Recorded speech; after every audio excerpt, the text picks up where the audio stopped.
year 2025.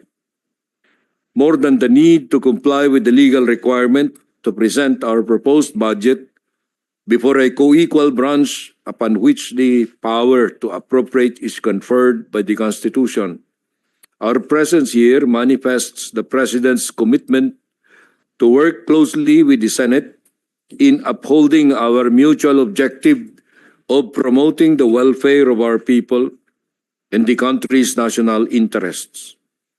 Your Honors, the President values the cooperation between our branches in the fulfillment of our common goal of development. Thus, the Office of the President will fully cooperate with the Congress in its exercise of its constitutional mandate as the keeper of the purse. For fiscal year 2025, the Office of the President requests a budget of 10,506,201,000 to perform its mandate for the people. While this amount is 1.88% lower than the budget of the Office of the President in fiscal year 2024 and represents a mere 0.1% of the proposed total national budget for fiscal year 2025, we believe that the amount will be enough for the President to meet the exacting demands of being the head of state and of government, the chief architect of Philippine foreign policy, and the commander-in-chief. Despite the reduction in the budget being proposed, rest assured, Your Honors, that the same will not affect the delivery of services of the President to our people. The presidential activities that are geared towards the provision of effective and efficient services, as well as the provision of responsive executive policy directions on matters affecting the development of the country, domestically and internationally, will still be constant and regular.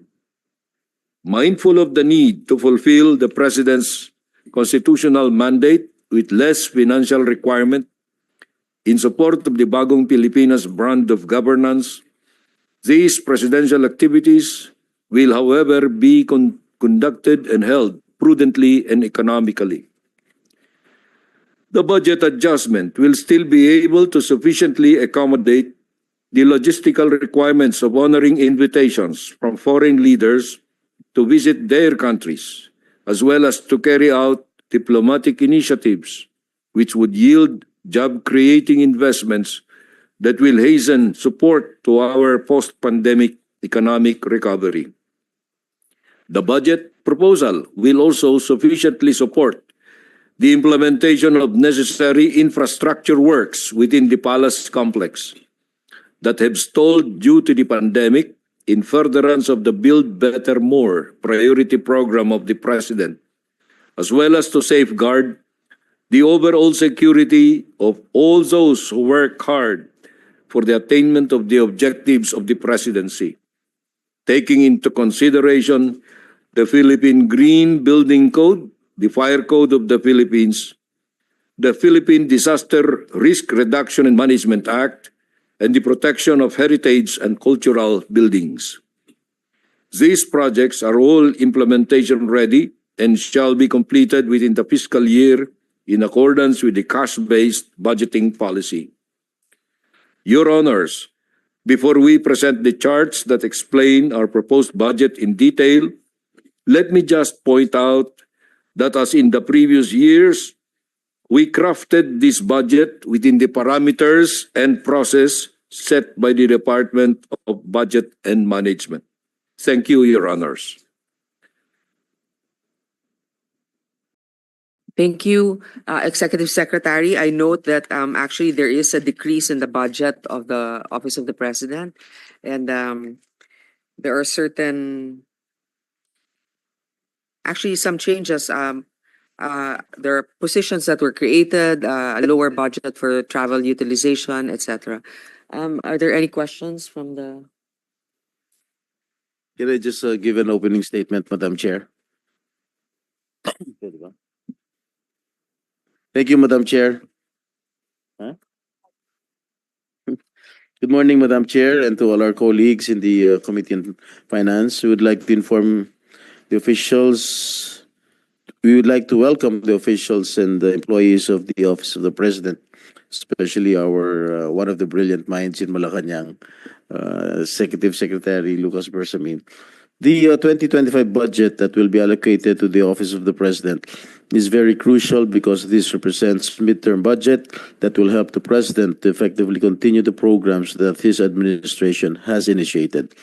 Halfway towards the culmination of his term, the President should be provided with budget that will enable us to achieve our goals, particularly those asserted in the Philippine Development Plan 2023 to 2028. Maraming mga gandang programa ang simulan ng ating Pangulo para sa pagpapaunlad ng ating ekonomiya, agrikultura, kabuhayan, kalusugan at edukasyon. Nakikita natin ang mga buting inahatid ng mga ito sa ating mga kababayan, lalo na sa mga higit na nangangailangan. Marapat lamang na ipagpatuloy ang masigasig na pagpapatupad ng mga ito at ang masusing pangangasiwa at koordinasyon ng iba't ibang kagawaran ng pamahalaan. Ang lahat na ito ay nakasalalay sa responsableng pagkumpas at pagtitimo ng ating Pangulo at ng kanyang tanggapan. Madam Chair, despite the reduction in next year's post-budget, the Office of the President commits to remain steadfast in delivering its mandate to the Filipino people. In turn, it is our duty to support this commitment by approving the budget that will be the instrument for achieving our national goals. We trust in the transparent and accountable stewardship of public funds by the Office of the President. In the spirit of extending parliamentary courtesy to the head of a co-equal branch of the government, I move that we terminate the briefing on the proposed 2025 budget of the Office of the President and that it be deemed submitted to plenary. I so move, Madam Chair. Madam Chair, I second the motion of our Senate Pro Tem. Before we close the budget, I would just like to acknowledge and thank also the OP. There are certain agencies under them, like the PAOCC, that has actually helped in the anti-crime initiatives, particularly with the POGO issue. And also now that the creation of, the President has created the new Presidential Office for Child Protection. And I think it's high time for that. And many of us are very grateful to protect our children, the most vulnerable in society. So thank you to the Office of the President and also to our Executive Secretary. And with that, I move that the budget of the Office of the President be deemed submitted. This briefing is now suspended. Thank you. Thank you, Madam Chairman, members. Contra.